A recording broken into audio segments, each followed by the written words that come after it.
coming to you from Vancouver, British Columbia, and starring Jack Benny, with Mary Livingston, Phil Dennis Day, Rochester, and yours truly, Don Wilson.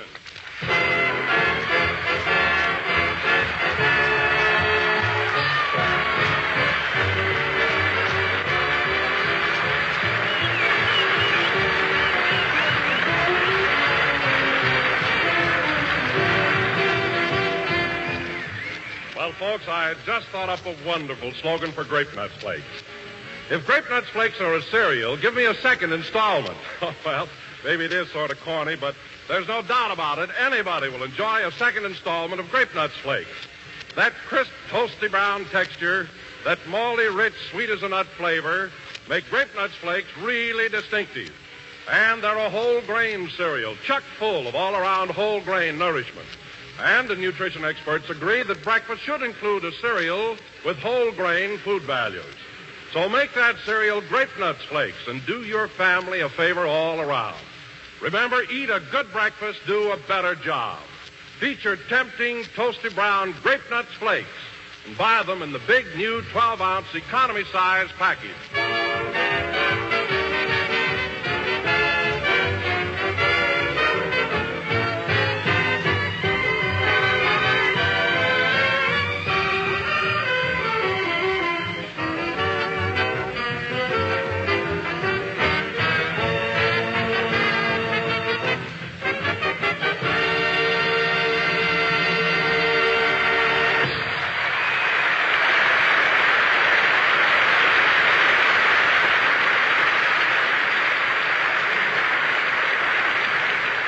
And now, ladies and gentlemen, from Vancouver, British Columbia, we bring you a man who traveled all the way from another nation to get an ovation at the station and only got it from a relation.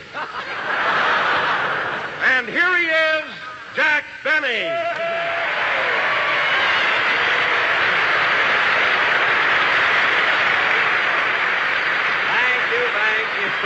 Thank you. You mean marriage relation, you know? Hello again, this is Jack Benny talking, and it's sure swell to be here. Yes, Don, here we are in Vancouver. What a beautiful city. It certainly is, Jack. It's so picturesque with its snow-capped mountains right across the harbor. And that Vancouver hotel, did you ever see anything so luxurious? Jack, that's one of the classiest hotels I was ever in. I'll say it is. Well, when they showed me my room, I was simply overcome. Don, the lovely furniture and the bathtub. I was amazed. Well, Jack, you've lived in hotels before. All bathtubs are the same. I know, Don, but these are right in your room.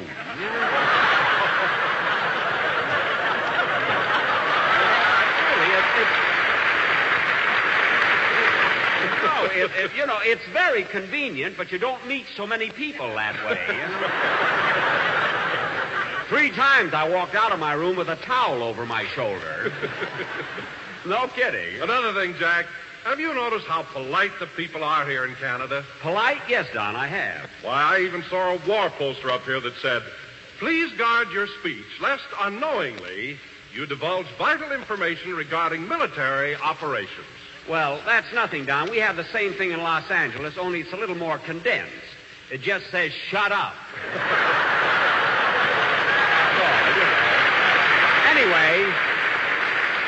Anyway, Don, I agree with you that the... Come in. Mr. Benny? Yes? I've been appointed by the mayor to welcome you to the city of Vancouver. The mayor? Well, that's very nice. I've lived here all my life, and if there are any places of interest you've missed, I'll be glad to point them out to you. Well, let me see. I've been through Stanley Park, and then I... Stanley Park? Yes. Where's that?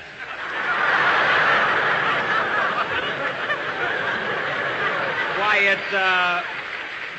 it's right at the foot of Lions Gate Bridge. Lions Gate Bridge? Yes. They have one here? Of course. That's the bridge where Burrard Inlet meets English Bay. English Bay? Certainly. That's the body of water that practically surrounds the city. Oh, so that's what that is. Of course. Oh, good. Is there anything else you'd like to know? Look, let me ask you something. Look, what did you come here for? I told you. I've been appointed by the mayor to give you a welcome. And here it is. A 1, a 2. Well, thank you very much. Thank you very, very much. Thank you very much. You're welcome. Goodbye now. Goodbye. Well, that was nice of him coming up here and playing that bagpipe, wasn't it, Don? Yes, but it's such a peculiar instrument. The way it squeaks. Don, you'd squeak, too, if somebody squeezed you around the middle. Anyway, it was well, hello, Mary. Hello, Jack. Hello, everybody.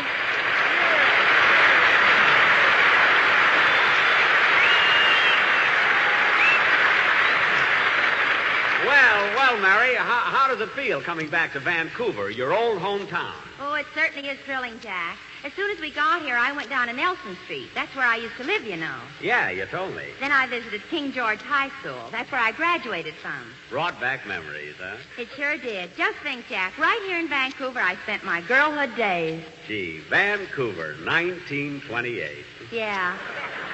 You know, I spent my boyhood days in Waukegan. Gee, Waukegan, 1883.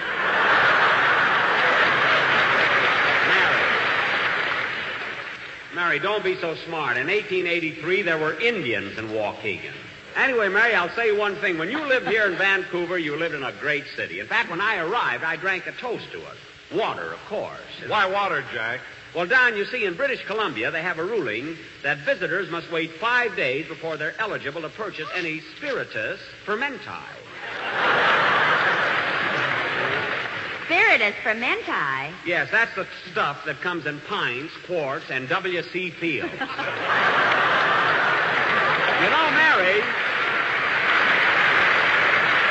know, Mary, being in Vancouver brings back memories to me, too. When I was in vaudeville, I played the Orpheum Theater many a time. Did you know that? Did I know that? Jack, every time you played here, didn't you notice a little girl in the third row in the aisle seat with long blonde pigtails and a pink ribbon in her hair?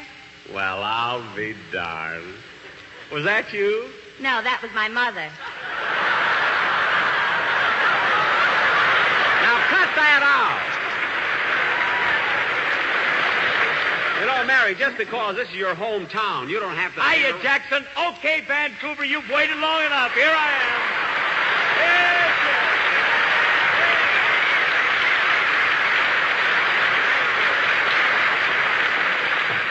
Oh, brother, what an entrance. Phil, what makes you such a ham? Listen, Jackson, this may be news to you, but when you got talent, you can do anything. Talent? Phil, you're supposed to be an orchestra leader, aren't you? Sure. But do you know how to lead an orchestra? No. Can you read music? No. Can you play an instrument? No. You can't do any of those things. Well, what about it? What about it? What am I paying you for? Look, Jackson, if you're a jerk, don't blame me. Phil, you're lucky. You're lucky that's true, or I'd get sore about it. And to show you I'm a right guy, I'll give you a chance to redeem yourself. Say, Mary, you know that song you were rehearsing on the train? You mean Love, Love, Love? That's the one. Let Phil sing it with you. But, Jack, I rehearsed that song alone. I know, Mary, but Phil gets paid every week. He ought to do something. Go ahead, sing, kid. Go ahead.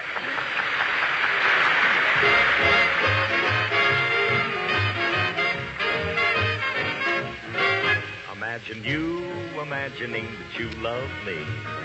And starting on a family tree. Well, just imagine starting on a family tree. The mama is me. And the papa is me. If your heart goes bumpity-bump. Ooh, it's love, love, love.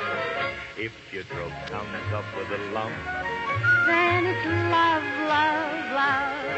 If your knees go knockety-knock. It's love, love, love. If we're cuckoo like the cuckoo in the clock. It's love, love, love. Imagine you imagining we're man and wife. We'll go and buy a fork and a knife. Well, just imagine eating with a fork and a knife. Ooh, how ritzy we'll be for the rest of our life. If your heart goes bumpity-bump. Well, who is love, love, love? If your throat comes up with a lump. Then it's love, love, love. If your knees go knockety-knock. Ooh, then it's love, love, love. If we're cuckoo like the cuckoo in the clock, it's love. Yes, it's love.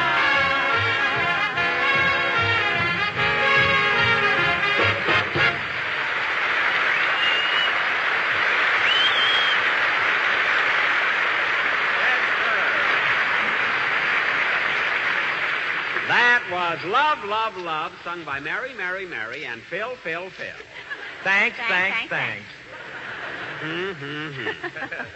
No fooling, kid. You did a swell job with that song. You see, Jack, you were wrong. Phil can do something. Well, I didn't say Phil couldn't sing, Mary. I merely said that... And that ain't all, Jackson. You know I can make up jokes on the spurt of the moment. Oh, fine. Spurt of the moment. Yeah, now look, get a load of this. You ask me. You say, ask me why the girls in Vancouver never take sunbaths. Oh, Phil, please. Oh, Jack, ask him. What can you lose? All right, Phil. Why do the girls in Vancouver never take sunbaths? Because even the mountain peaks. Oh,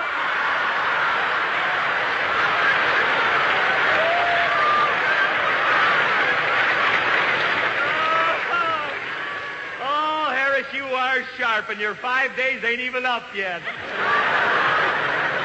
Oh, you're a Phil, if that's your idea of humor, come in. Mr. Benny, I just found out that you're absolutely right. About what? That water out there is English Bay. Well, dry yourself off and get out of here, will you? Not yet. A 1, a 2, a 3. Hey, wait a minute. Look, you gave me that welcome a few minutes ago. I had some left over. Good. Goodbye now. Goodbye. What a guy. I wonder what he's so happy about. Why, Jack, the reason is so obvious. He's happy because he had a great big bowl of malty rich sweet as a nut grape nuts for breakfast. Wait a minute, Don. How do you know he had grape nuts for breakfast? Well, doesn't everybody? Why, no, Don. There are a lot of people who don't eat grape nuts. Well, that's wonderful. What do you mean that's wonderful? Well, if they prefer to eat grape nuts flakes, that's all right with me. Oh, I see what you mean. Huh? It doesn't make any difference whether it's grape nuts or grape nuts flakes. They're both a whole grain cereal. That's right. Say, Don, this is probably none of my business, but did it ever occur to you that someone might want an egg for breakfast? One little egg?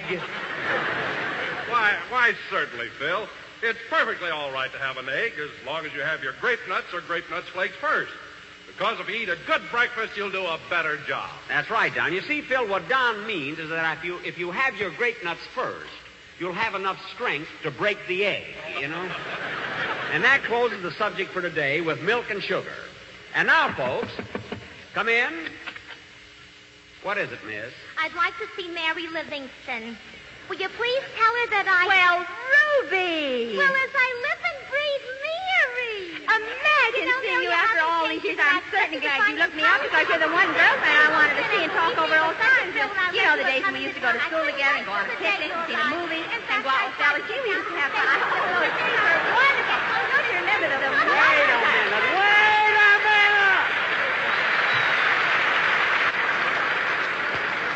Wait a minute.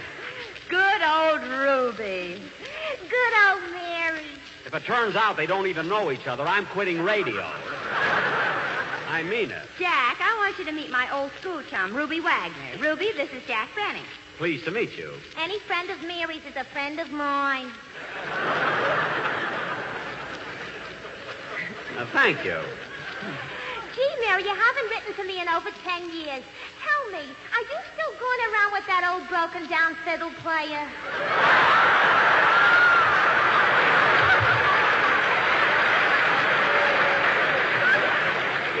What?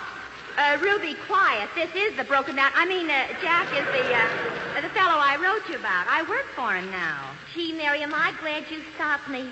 I might have mentioned that other thing you wrote me. You know what. Mary, for heaven's sake, what did you write to her? Oh, I wrote about the time you were showing off at my house and tried to jump over the dining room table. Oh, that. Well, there was no harm in trying. No, but you should have waited till everybody finished eating. Well, I would have made it, but your Uncle Harry harpooned me with his fork and held me there. Well, that's my when meat goes by, no matter how bony it is, he makes a stab at it.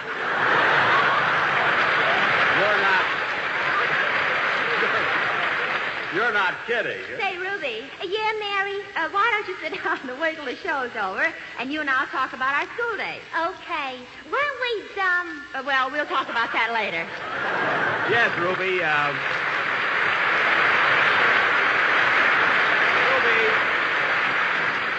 Ruby, please sit down, because right now I have an important announcement to make. Ladies and gentlemen, tonight this program is being honored with a very special guest.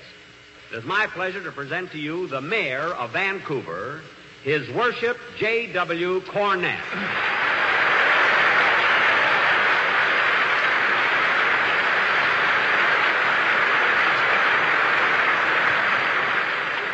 Thank you, Jack. Thank you, ladies and gentlemen. Your Worship, it's a great privilege and a pleasure having you on our program. Well, Jack, I have looked forward to it. I'm glad, and I'm especially happy at this opportunity to talk to you because, you see, being the mayor of this grand city, you naturally have a great deal of influence. Well, yes, I imagine I have. And you could probably expedite matters with great speed and efficiency. Well, yes, I possibly could. I mean, Your Worship, if I should request something, a word from you would go a long way, huh? It probably would. Now tell me, what's bothering you? Your Worship, those toll bridges.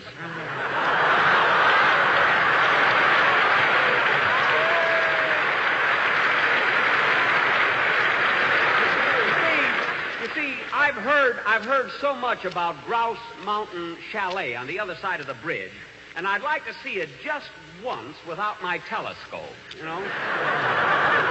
If you know what I mean. I know what you mean. Oh. Well, tell me, is Grouse Mountain Chalet really as beautiful as it looks from a distance? Oh, even more so. You know, the toll charge is only a quarter, and it would be a shame to miss the chalet after coming so far. Really? Yes, Jack, it's one of the beauty spots of Canada. Well, that settles it. I'll take your word for it. Really will. By the way, Your Worship. Worship, I meant to ask you, did you send a man over here to welcome me? Yes, I did. Well, would you believe it? This is funny. That man lived here all his life, and he didn't know that the large body of water out there was English Bay. Oh, is that what it is? Yes. This is an interesting town. You should read those travel folders. You know? Well, Mayor Cornett, I want to thank you for appearing on our show, and it's been a lot of fun, hasn't it? It certainly has, Jack.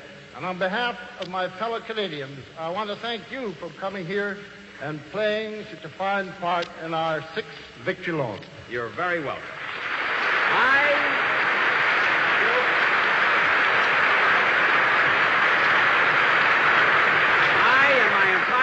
We're very happy to be here, and before we continue our program, I'd like to say just a few words to our Canadian friends. Since our arrival in Vancouver, we have visited your hospitals and talked with your boys back from the battlefield. They can tell you why Canada's 6th victory loan must be an overwhelming success. You can put your dollars into the fight with them by buying Canada's 6th victory loan. You can support them worthily, but only if you put victory first. Thank you, Mayor Cornett. And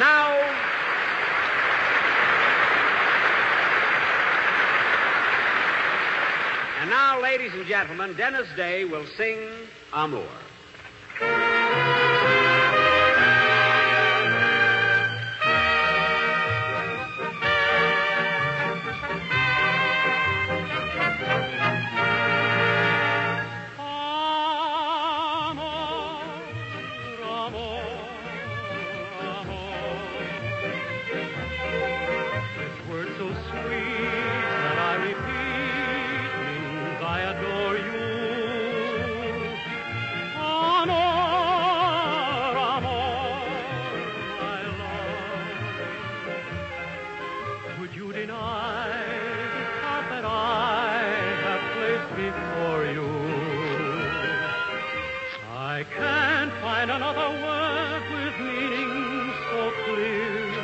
My lips try to whisper sweeter things in your ear. but somehow nothing sounds quite so dear as this soft caressing word I know.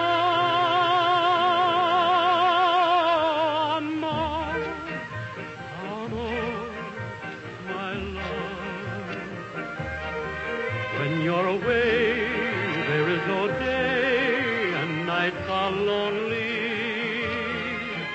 Amor, my love. Make life divine, say you'll be mine, and love me only.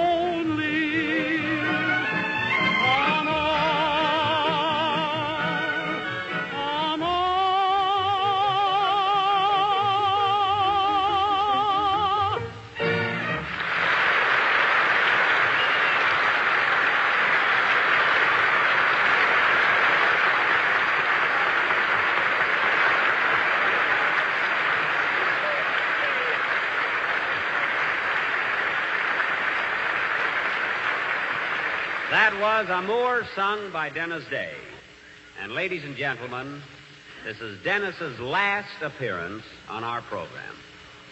And Dennis, all I can say is, if you were leaving for any other reason except to join the armed forces, I'd hate to lose you.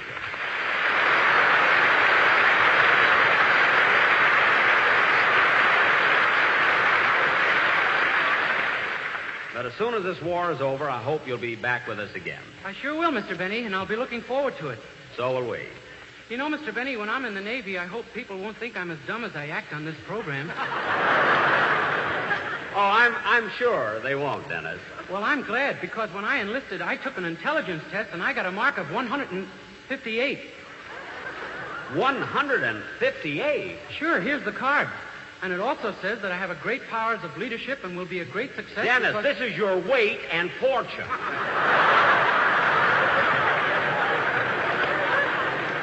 You weigh 158 pounds. Oh. Well, anyway, kid, I want to wish you all the luck in the world. So do I, Dennis. That goes for me, too, kid. Come here, Dennis. I want to give you a great big kiss.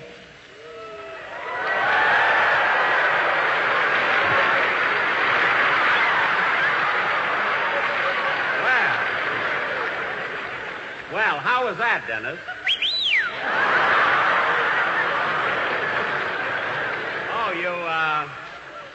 You liked it, eh? Yeah, peppermint lipstick. I know. Well, Dennis, one of the reasons I'm happy that you're joining the Navy is because I was a sailor in the last World War, you know. Yes, I know. And incidentally, kid, through all these years, I've kept my old sailor suit. Yes, sir. And as long as I won't be needing a sailor suit anymore, and you will, well... Jack Benny, if you're trying to sell him that suit, you ought to be horsewhipped. Mary, I'm not trying to sell him anything. Haven't you got any sentiment? I love that suit, and I kept it for 25 years. I'm only going to charge him for storage. That's all. Mothballs don't grow on trees, you know. So, Dennis, if you want it, you can have that suit for only $10. Only $10? Yeah. United States money. Oh, yes. There's a slight difference in the rate of exchange. Well, what do you say, kid? But, Mr. Benny, won't your suit be too big for me? What do you mean? Well, it would be too big around. Around where? Well, around where it goes around. Dennis, we're about the same size. Not around.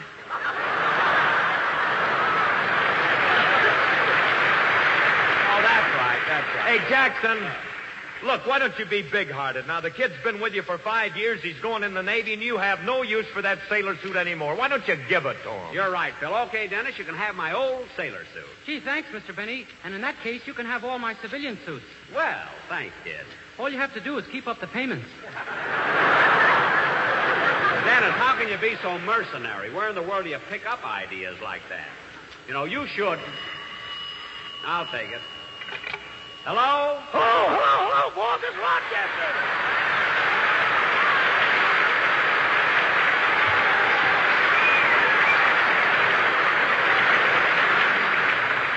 are you, Rochester, and what are you so excited about? I'm at your hotel, and the most amazing thing happened.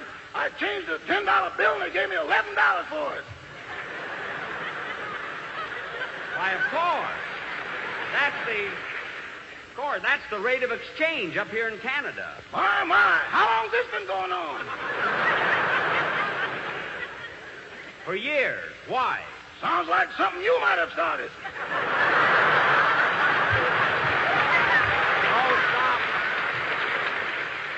Stop being so silly, and don't be too excited about getting $11 for 10. You lose that when you go back. What did you say, boss? I said don't be too excited about getting $11 for 10. You lose that when you go back. Who's going back? You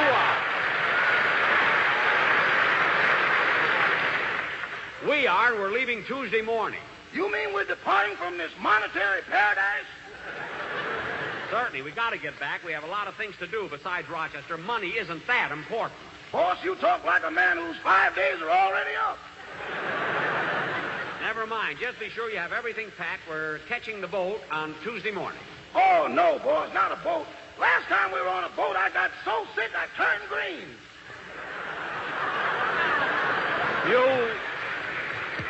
You turned green? Yeah, and for me, that ain't easy.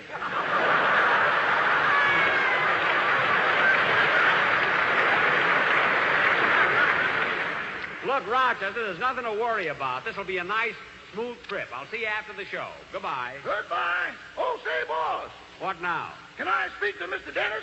Why, yeah, sure. Dennis, Rochester wants to talk to you. Okay. Hello, Rochester. Hello, Mr. Day. Congratulations, best wishes, and good luck in the Navy. Thank you, Rochester. And, by the way, you know that sailor suit Mr. Benny promised to give you? Uh-huh. I wouldn't take that if I were you. Why? The Moors opened up a second front and started a blitz where he said.